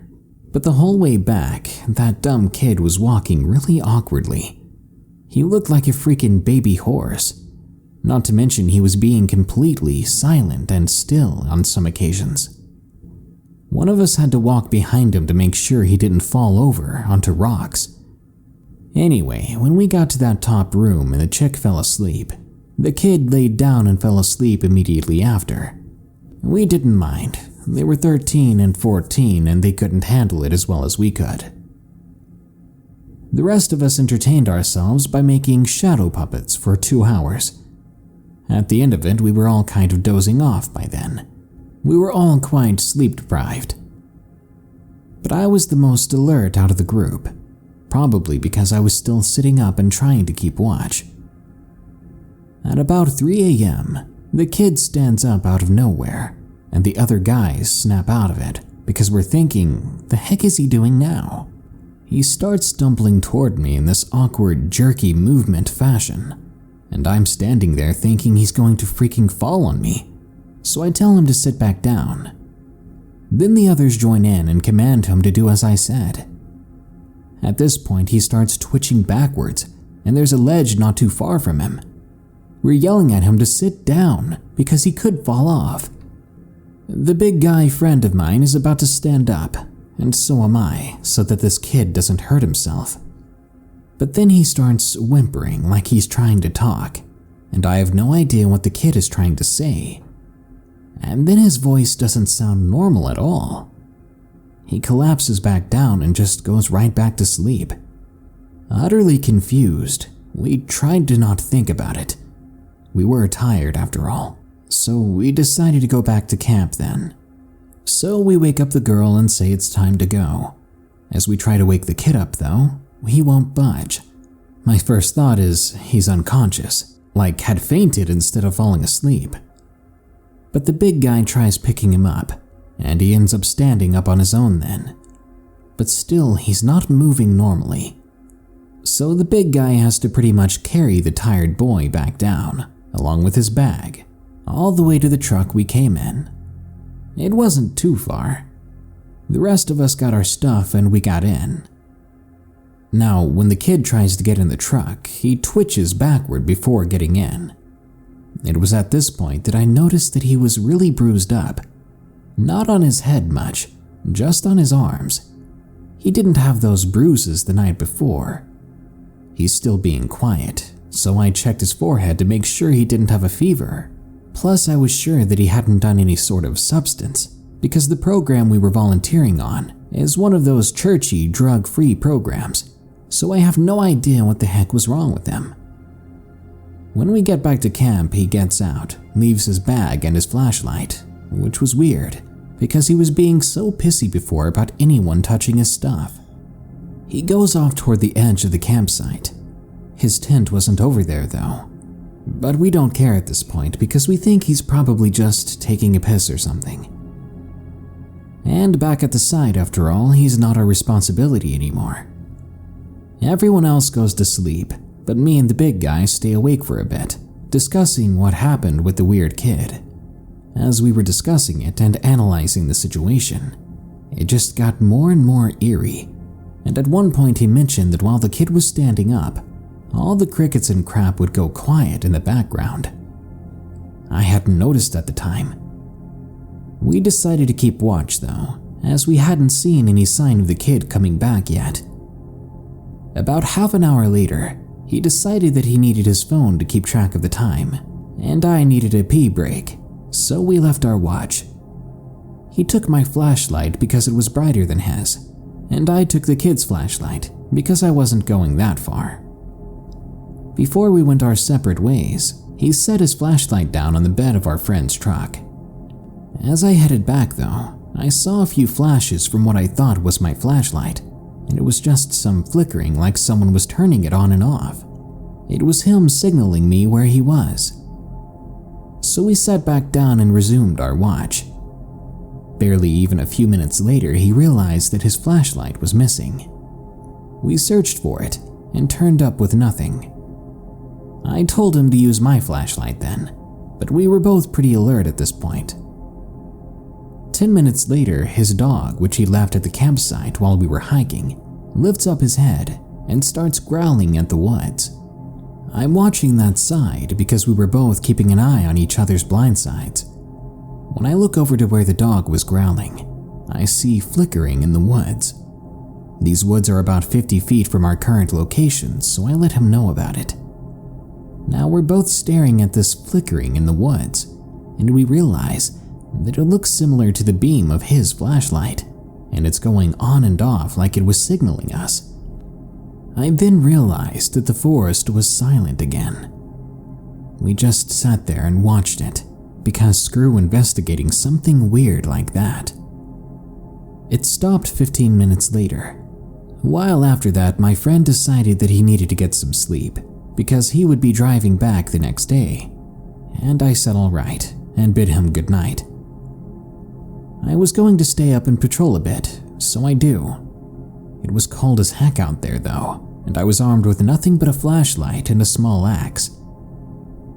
By 4:50 a.m., nothing else had happened, but it wasn't until the next day that the idiot kid came back. He hadn't come from his tent either. He just walked right out of the woods, as if he'd been there all night, doing God knows what.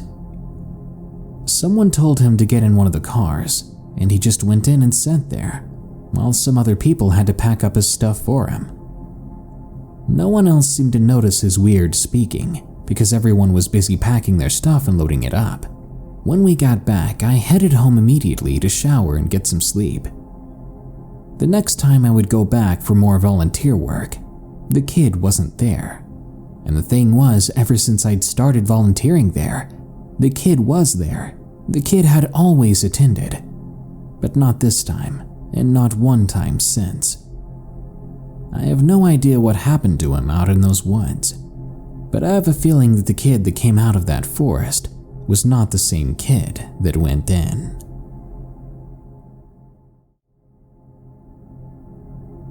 Ranger, from Liam. I worked for the Colorado Rangers as a seasonal ranger, and I took my job quite seriously. I had done this many times before, and it was a good way to enjoy the place and the nature around here. I worked around the Rocky Mountain area. Well, it was a cool summer night, and we had a call about some fireworks around the west. I set out and expected for it to just be some kids messing around, but I was wrong, and my life was about to change for the worse. I made it to the campsite, but it was empty by the time I arrived. I looked around the area but could see nothing. Just when I was about to leave, I heard footsteps behind me. I could tell that whoever it was, they were trying to stay hidden. I turned around quickly but saw no one. I began to walk away again. As I'm walking up the small trail, I catch someone in the corner of my eye. I still remember the haunting image in my head. I turn only to see a dark figure that I could only barely make out. The guy was in a hockey mask, wearing a brown coat with a great big axe lifted over his head. After about 10 seconds of a stare-off, he pulled it back further and began to run at me. This guy was about 6'4" and I'm 5'11". Scared, I quickly pulled my pistol, and with one loud bang, he fell over, lifeless, with a wound in his head. I had killed a man. Turns out this may have been a prank. His family was upset and pressed charges, but I got off as it was obviously self-defense. I don't think the kid knew that forest rangers are officially law enforcement and carry weapons. Besides, you shouldn't be playing those types of pranks on people. If you do, you should know that this might happen.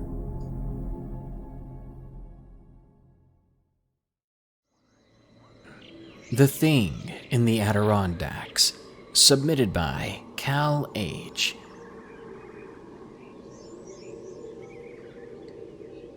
For the sake of the story, you can call me Cal. I worked as a police officer for the Atlantic City PD of New Jersey for 18 years.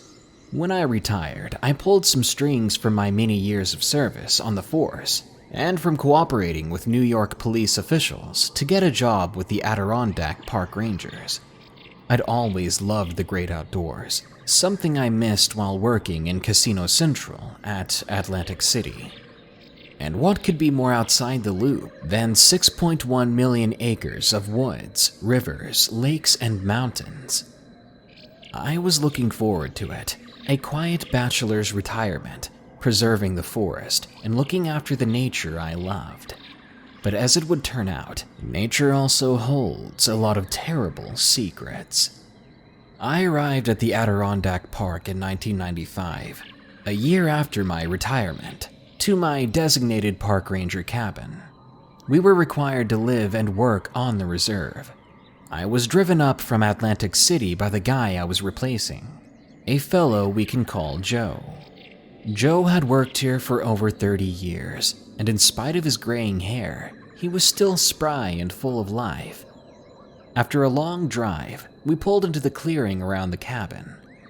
Joe showed me the well from which we drew water, where the power lines were, and around the small two-man cabin. As we were sitting on the front stoop, laughing, sharing fishing stories, and chewing on some cigars, Joe suddenly got very quiet. He trained his ice blue eyes on me and asked, "Do you believe in God, Cal?" My family is Italian and Irish. We're about as Catholic as you could get. My answer was an instant yes. Joe grimaced, grinding the stogie on the wooden railing of the porch. "I don't know about God myself," Joe said, staring at the old growth rows of oak that ringed the clearing. "The devil I'm more sure of, because I've seen him. He lives in those woods." I thought Joe was being overdramatic, and I chuckled. But he gave me a look, a cold, dark, and foreboding look, and my laughter extinguished.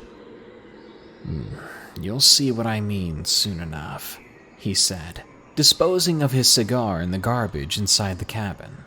As he came back out with his fedora, he paused and looked at me.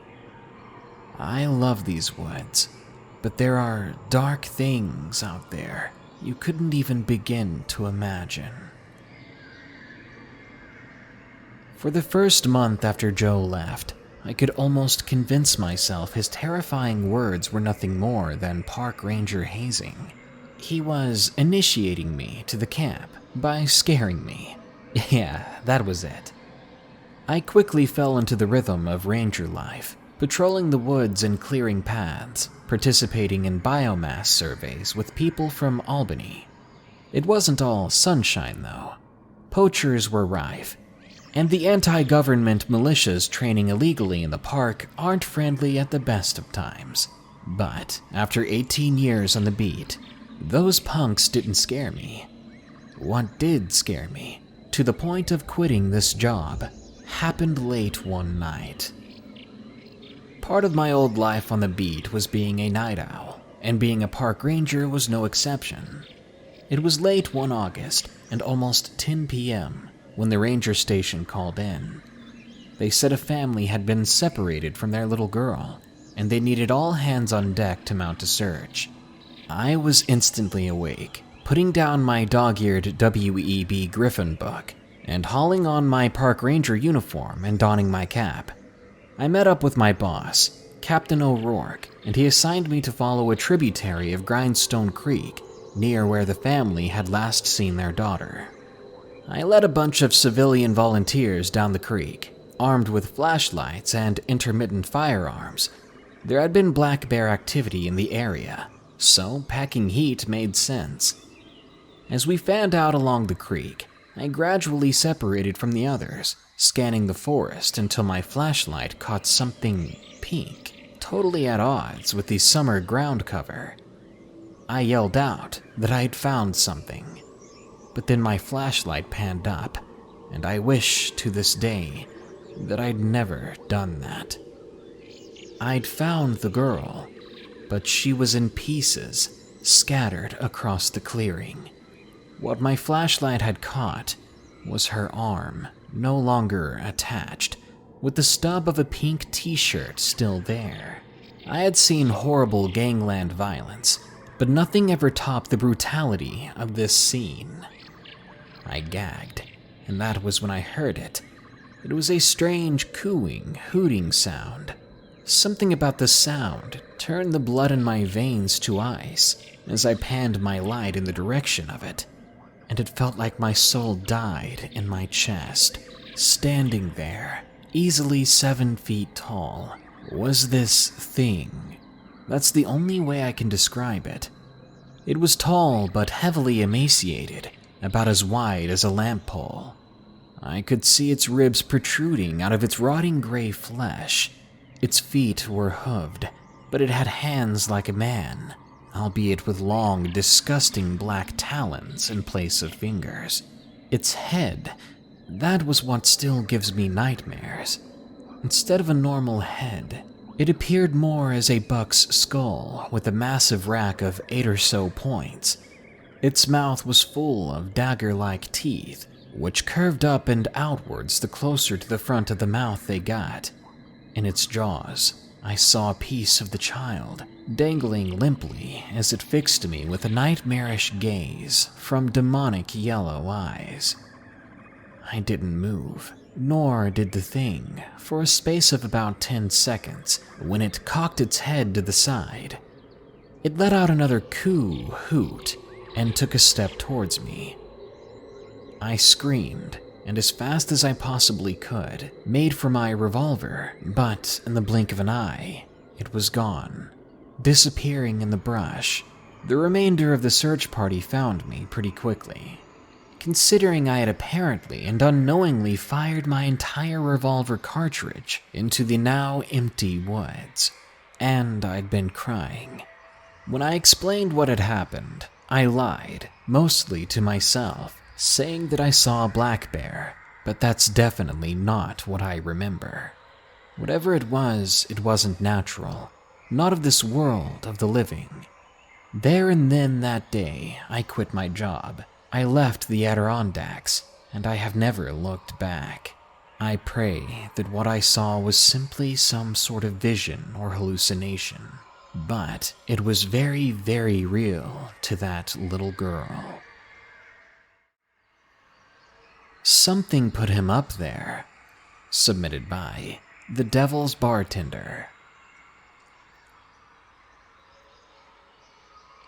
I'll begin by saying my father runs a bar and grill in a small town in the northeastern US. Our town isn't very big, but most of our revenue comes from tourism, since we aren't far from a state park. Fairly often, we'll get forest rangers and police coming in, and as you can imagine, Once they're drunk, they have some very interesting stories to tell. As it so happens, my sister got very close to one of these rangers, and they got married, and he is now my brother-in-law. Usually, the rangers and police will come in pretty somber and buy a drink when something horrible happens, like a messy car accident or a missing child case. One day when I was working the bar, my brother-in-law comes in really shaken up. He orders a whiskey and puts 100 down on the bar. Of course, I ask him if he's okay, and he gives me this look like he just saw someone pass away right in front of his eyes. Then he just asks for the whole bottle. I put a glass down in front of him, then pour his first cup of the whiskey, and I left the bottle for him to have at his pleasing. As the night goes on, a few other rangers come in, and they're all just like Arthur, my brother-in-law. I call over one of them. "Hey, what happened out there today?" I asked. "Missing kid," he pauses. "He found him." The man gestures to Arthur. "Oh God, that bad?" I asked. "Worse," he says, then goes to sit down with the others. I look down the bar to Arthur, who at this point has nearly cleaned out the second bottle. "Arthur, I'm going to drive you home when you're done, okay?" I tell him. He simply nods when usually he'd fight me on this. "Arthur, man, what's wrong?" I ask him. How did he get up there?" Arthur mumbles so low I could barely hear him. "What do you mean?" I ask, to no avail as he suddenly locks up. This really freaked me out, because as a bartender, drunks often want to talk you up the whole night. Even Arthur has done this from time to time. Later on, I end my shift early, handing the bar off to a coworker, and I begin to take Arthur home. In the car, he begins to open up. At first, he talks so fast that between the slurs and the pace, I have a hard time keeping up with him. But to my memory, this is very close to what he said. "I got the call. I got called and I went. The boy was gone and his mom had no idea where he was. Then I went out to find him because we couldn't leave him, but why was he there? How was he there? He couldn't be there, but he was. He was, but how? He was all bloodied and so high. Half of him was gone. I don't know where it is, but it's not there with him." At this point, he was crying, and I made the mistake I wish I hadn't. "Where was he, Arthur?" Up there," he said, looking up as if the kid was on the roof of my car. "In the tree, 50 feet up, I found him because the blood had fallen on me." Arthur locked up again, and this time I was actually glad he did. He kept staring at his hands like there was something there. When we got to his home, I was trying to find the keys to get him inside when he grabbed me very suddenly and made me yelp. He looked me in the eye, his face serious, and I thought for a second he had somehow completely sobered up. "Something put him there," he said, staring into my eyes. What put him there?" I asked. "I don't know. I don't want to know," Arthur said. My sister opened the door, having heard us outside, and she helped me get him in and lay him down. She asked me what was wrong with him, and I told her that she didn't want to know, to just believe me that he had a very, very bad day. That night, I lay awake thinking about what Arthur had said. To this day, he doesn't talk about it, and that's fine by me, but sometimes I wonder, what could put that kid 50 feet up into a tree? But just like Arthur, there's a part of me that desperately doesn't want to know. Haunted Forest, submitted by Matthew 2829. I lived in the Philippines. It's a beautiful country. But in my case, I lived in the northern part of the Philippines, known as the Mountain Province, and though it was quite serene out there, as a child, I always felt like something was wrong in the forests near my house. The year was 1979, and there weren't many houses in our rural town. Only my relatives lived there, really, during the time. Back then, I was 9 years old, and I loved playing around with my cousin Brandon, who was 19, and worked part-time as a voluntary forest ranger. We often went to the forest near my house to play. In spite of our age differences, we still enjoyed hiking outdoors. At one point, we were next to a steep cliff, and I slipped, nearly falling off. Brandon caught me and helped me regain my balance. But that wasn't the worst part. The worst part was the fact that the cliff even existed. We had been all throughout these forests before, and never once have we seen or stumbled upon this cliff. What I mean is, yesterday this cliff hadn't been there. We weren't even half a mile from the house. I tried to explain it to myself, and I just chalked it up to a landslide or something.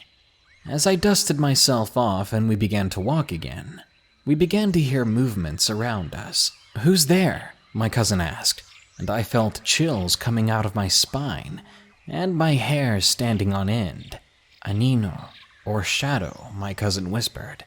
"Do you see it?" I didn't reply. There are many of them," I said, finally, seeing it for myself.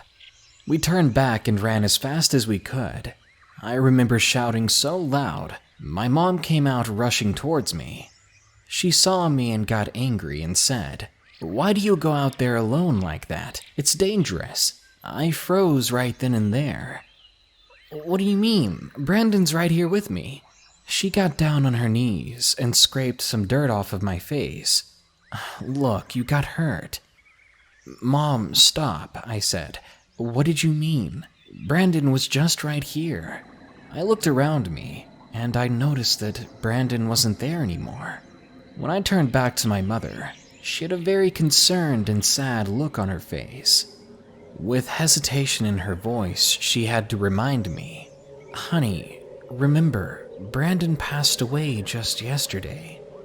I was in complete shock. Turns out, way back then, I did that quite a lot. Because when Brandon was gone, it hurt me bad. It took me years to get over it. But that day I remember vividly seeing him, seeing the shadows, nearly falling down a cliff. Was it all just a dream? Again, Brandon was a voluntary forest ranger in his time, and he had helped a lot of people in the woods. And before he passed, he had taken care of me a lot. Every time he had gone to our house, he would tell me stories about his adventures in the woods, about the shadows he'd see, the whispers he heard, and even the time he saw the tikbalong, a half-horse, half-human creature. I always thought those stories were only just stories. Anyway, that was what inspired me when I was 18, to serve as a voluntary ranger myself. I'm beginning to understand how it was for him. The nighttime whispering you could hear all around the woods. The strange movements you'd see out of the corner of your eyes. We used to have to work with partners. My partner, Andy, heard them too, the whispering. He was also very afraid to go out after dark and would try to get out of his duties at nighttime as much as possible. On one occasion when Andy and I talked about our girlfriends, just hanging out at the ranger station on a quiet night, we suddenly heard a terrible scream. Now, we would have gotten up and ran to the rescue as fast as possible. The thing is, it didn't sound like a man or a woman. It sounded like something else. Just the sound of it hurt our ears, as if whatever it was standing right next to us. When it stopped, Andy asked me, "What in the world was that?" I didn't reply right away, because I didn't know myself. Instead, after a few moments, I recommended that we shut and lock all the doors and windows. I still live here with my lovely wife, who's half Japanese, and our daughter, as well as a 1-month-old baby boy. And despite being very creeped out by the forests around us, I'm more determined than ever to protect my family and our neighbors from the things in the woods. There's a reason they call it Devil's Den. Submitted by S. Stevenson.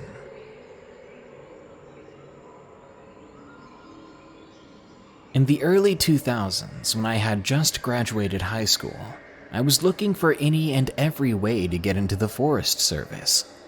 I wanted to work my way up to being a game warden, but that dream quickly subsided. Because when I was taken in as a park ranger around Devil's Den in Arkansas, I was smitten. The job never felt like a job, and it was very satisfying. Rarely did we have emergency calls, but when we did, finding that lost person or helping the injured get help, it left you with a feeling like you could actually have an impact on the world. All while preserving nature, of course. There was one emergency call, though, that was a game changer for me. I don't think I've ever been the same because of it. The year was 2005. It was early December and quite a cold year for Arkansas. We received a call that night that a child had gone missing. My first thought was who would go hiking during this weather, and why on earth would they bring their child? But wait, it gets better. It wasn't even a kid, it was a baby, a little over a year old in fact, and they hadn't been hiking. The couple lived just a ways from the park. They called in stating that their baby was gone after hearing sounds around their house.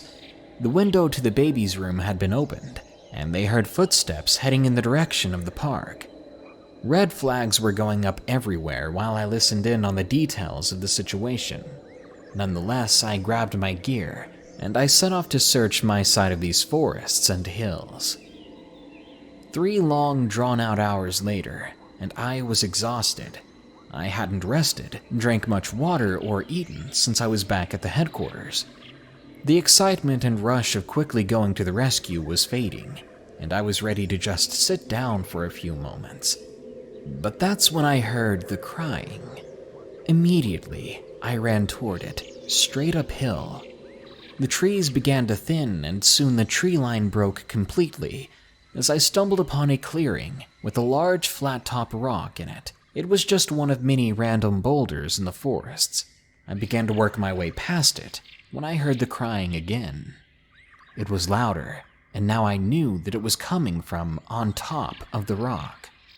Now, the boulder was easily 15 feet high, so despite my confusion, I grabbed onto any protrusion or opening I could find, and I climbed. It took me about 90 seconds to ascend the rock. Winded, I pulled myself up onto the flat top, and I saw the baby. He was wrapped and swaddled in light blue, crying. But oddly enough, there wasn't a scratch or speck of dirt on him, or the cloth for that matter. How in the world did he get up here in such a state? I was a fully grown man, and it took every ounce of energy I had to climb the rock, and there was no way I could do this while holding a baby. If multiple people had taken him and laid him up here, then the better question is why? Who on this planet takes a baby in the night, runs a few hours into the woods, lays the baby on a rock while making sure he's perfectly clean, then leaves without a trace? I was astonished and a bit creeped out, but I called for backup, as I couldn't get the child off the rock by myself. When the parents got their child, they were greatly relieved, but then they were quickly weirded out because they said that they hadn't swaddled the baby when they put him to bed, and that they didn't even own the blanket we found him in. This was easily the weirdest experience I had as a forest ranger, and the weirdest experience in my life, period.